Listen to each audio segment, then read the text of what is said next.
I mean, I wouldn't knock it. What's up guys, All here, and here we are to do a quick discussion on whether or not Nobara Kugisaki should make a return to the narrative of Jujutsu Kaisen in one way, shape, and or form.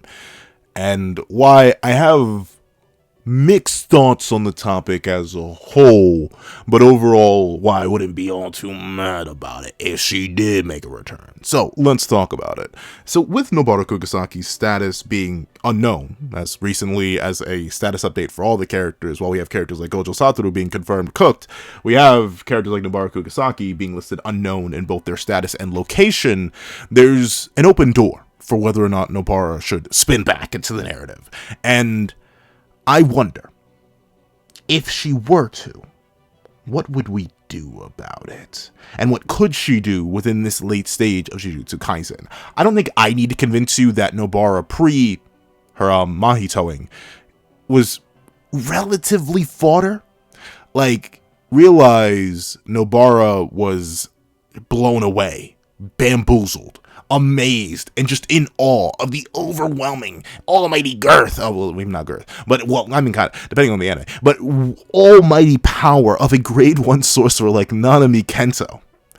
And I don't think I need to convince you that Nanami Kento is so power crept that Nobara being blown away by his level of strength at that point in time is embarrassing compared to what we have in the series now.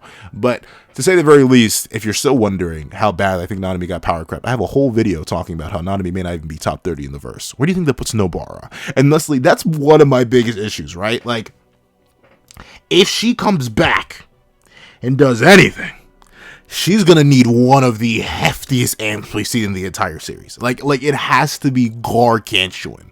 Like a leap from pre-awakened Gojo to awakened Gojo. Like a leap from pre-liberated Yuji to liberated Yuji. Like a leap from, like, I'm not even sure what other leaps of that. I mean, a leap from pre-awakened Maki to awakened Maki to completed Maki. Like, we need a massive leap in power for her.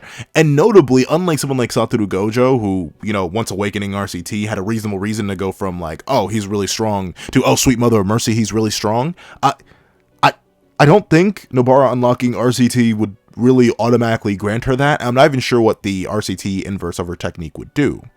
Or am I? Am I saving that for another video? But with that being the case, in terms of just raw power, I don't think she necessarily has a street cred to come back and do much of anything. And the reason I say this matters so much is because we have to remember what Nobara's technique is. It is that fat, juicy, scrumdiddlyumptious resonance. And the way resonance works, at least from my understanding of it, is that it does damage based on her ability to resonate. Use a soul resonance, if you will, on an opponent. And naturally, there's one big bad opponent that she would want to use soul resonance on. But the thing is, Sukuna is so much more overwhelmingly powerful than her that I'm not exactly sure how much soul damage she could realistically do at her current level. Realize that with her interference and her accidental discovery of being able to target and damage Mahito's soul through her technique, even with her doing that, and Yuji and Todo all attacking Mahito's all at once, he still took a whole bunch more to go down. And sure, you know, there are certain things in the narrative that would give her easy access to consistent hammer damage, but I'm not sure if that would be enough for Sukuna. We already know that Sukuna's soul is so heavily resistant to certain things, such as soul manipulation or soul attacks, that it may not work out all too well for Nobara if she tries to do it. I'm not saying that she would have like a kickback like Mahito experienced. In my opinion, the main reason Mahito experienced such hard kickback from trying to touch Sukuna's soul was the fact that whenever he touches someone's soul, he's kind of like opening a pathway to himself, unironically. Like he touches soul to soul with somebody, and then essentially if the soul is powerful enough to rebel against it, it would do damage to him. I don't think Nobara's soul is ever exposed when she uses resonance, but I also just don't think at her current level of strength, or even a hypothetical amped level of strength based on her getting RCT or anything like that, that she'd actually be able to do much damage to Sukuna through resonance. Like, I'm not sure if the rebound worked that well. But the thing is, I feel like I wouldn't be too mad if it did, because the whole setup is there. It's laid out so crystal clear to me that it feels like Gege's planning something for a return, not just with a lack of confirmation on what her status is, location-wise or health-wise, but also for the fact that that last finger is still up in the air. It's still super duper vague where that last finger went. A bunch of people are assuming that that last finger went to Yuji Itadori and he slurped that bad boy right on up in order to get that fancy little arm he has now.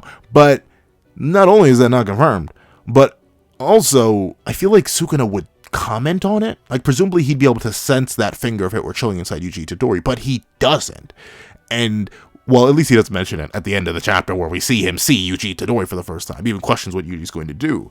So the finger being left out, and also Nobara being left out, seems very, very specific. And once again, in a similar vein to Mahito's, even if Nobara's resonance alone isn't enough to do damage of extreme degree to Ryomen Sukuna, because, well, it's Ryomen Sukuna, I mean, even just stunning him for half a second could go crazy.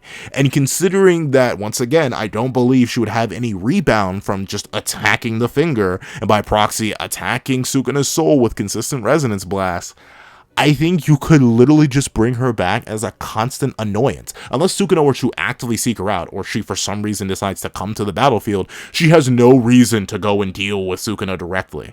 She could literally be in, I don't know, in Africa, where a lot of people assumed Yuta was for the longest time, and just keep hammering away at the finger and keep doing consistent chip damage. And once again, against Sukuna, the man's so powerful at this point that every little bit of chip damage helps.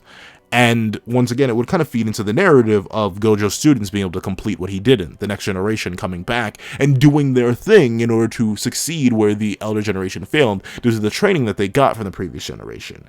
And I wouldn't be all too mad at that, especially considering, you know, Nobara is kind of a character who, I don't want to say got done dirty, but I can't exactly say was done well either, if you know what I'm talking about. Essentially, her role in the story was a hard case of CD, and I'm not talking about those little discs. I'm talking about character development for Yuji Itadori. Her whole character seems somewhat built around that, considering she has not been mentioned since, except for the one time she was mentioned as another hypothetical piece of character development for Yuji Itadori when Hana was being foisted in her place. But we all saw what happened to Hana. It'd be like that when it be like that, especially when it be like that. So using Nobara in this very specific way and bringing her back as this way to, once again, just hamper Sukuna slightly.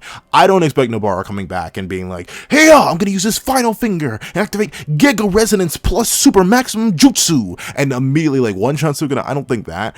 And I also kind of don't think, like, an idea I had for the longest time before was that, oh, well, maybe since Yuji's also technically a cursed object, which is steeped in Sukuna's cursed energy, and, you know, Sukuna's soul spends so much time inside him, then maybe Nobara could be used as like a indirect way to help Yuji fulfill his original purpose of being slain with Sukuna. Hypothetically, if she were to use resonance on him and, you know, slowly wear and will him down to the point where he was on the verge due to his connection to Sukuna on a soul level, considering he's essentially a living, breathing, walking, talking Sukuna finger, well, then maybe that would indirectly take Sukuna's life. But the thing is, Yuji Itadori's now on the battlefield, and like, once again, Nobara showing up on the battlefield at her previously exposed level of power, and even any hypothetical power, essentially Nobara's not going to magically become special grade. I don't think she's going to magically even leap to peak grade 1 level. I don't think she's randomly going to surpass Noya or Naobito or anything like that. So with that being the case, I really don't see that happening anymore.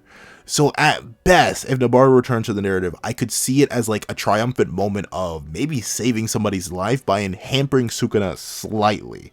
And once again, slowly chipping away at him, and distracting Sukuna throughout their entire battle, especially considering Sukuna's whole narrative of walking over the ants, the irrelevant, the fodder, anything that fell beneath him, and what better way to have him defeated by having the conjoined efforts of the ant to bring down the elephant that is Ryomen Sukuna, whether it be Higuruma stripping away his technique, on top of Itadori fighting back, maybe using Sukuna's own power, maybe using a power of his own, maybe using the power of the other ants, Nobara chipping away at his soul using resonance. Once again, it's not going to be too much, but bit by bit, using that finger that was left exposed, very specifically, seems a little bit suspicious that that finger's just randomly left down as a random plot device that has yet to be touched on. Well, maybe hypothetically could be used for Nobara to bring herself back into the narrative in a specific way, and top that off with the fact that, well, it would not make sense to bring her onto the battlefield, but she has a perfect technique that doesn't have to bring her to the battlefield.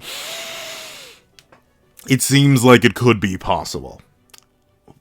And honestly, I wouldn't mind it. Nobara is a character, like I said, who is a victim of just, I need to be used for character development. Or, I don't want to call her plot device syndrome, because what plot does she really accomplish? I mean, she helps Yuji beat Mahito, I guess. But like, unlike Hana Kurusu, the angel, who was definitely just a plot device that had some interesting lore behind them, but has kind of been locked off in the narrative because she completed her narrative role, Nobara feels like a character who could have more, and very specifically has a technique that would allow her to do more, and is a main character, was presumably our female lead, and thusly her getting her get back in such a specific way, I think it'd be kind of neat. I'd kind of like it. But what do you guys think? Please let me know in the comment section down below. Would you like Nobara to come back and do anything? Would you like her to use her technique on that last remaining Sukuna finger? Or do you want her status to stay unknown for all of time and have Gege just troll us by having that status be a thing? Please let me know in the comment section down below. If you made it all the way to the end of the video, please leave hammer time in the comment section down below. Please remember to leave a like, share, comment, and subscribe, and make sure you hit that little notification bell so you do not miss out on any of those that come to the channel. Also, I do have a Patreon down below where you can support for as low as $1 a month to get things like exclusive videos, early content, and more. You can also now become a member of the channel for as low as $3 a month to get the same perks and more. Some of those perks will include a live reaction to the very next chapter of Jujutsu Kaisen. Now, I want to thank you guys so much for watching once again, and hope you guys have a wonderful day. This is Dago the Pencil, writing off. I'd like to give a thank you to our $3 members, Connor Plays, Red Wolf 4765, and Greyhound. I'd like to give another thank you to our $5 patrons, Winter, Victor, Sean, Midnight Gemlord, Kevin, and Demix LND. I'd like to give a scrumptious thank you to our $7 member, Autumn's Morning Lazo. I'd like to give another chunka-dunka thank you to our $10 patrons, Robbie Uchiha, Joaquin, and Idem Okami. I'd like to give another thank you to our $25 member, Alex Ice Rose. I'd like to give a hefty, thank you to our two $25 patrons, Calvin Elder and Igneel.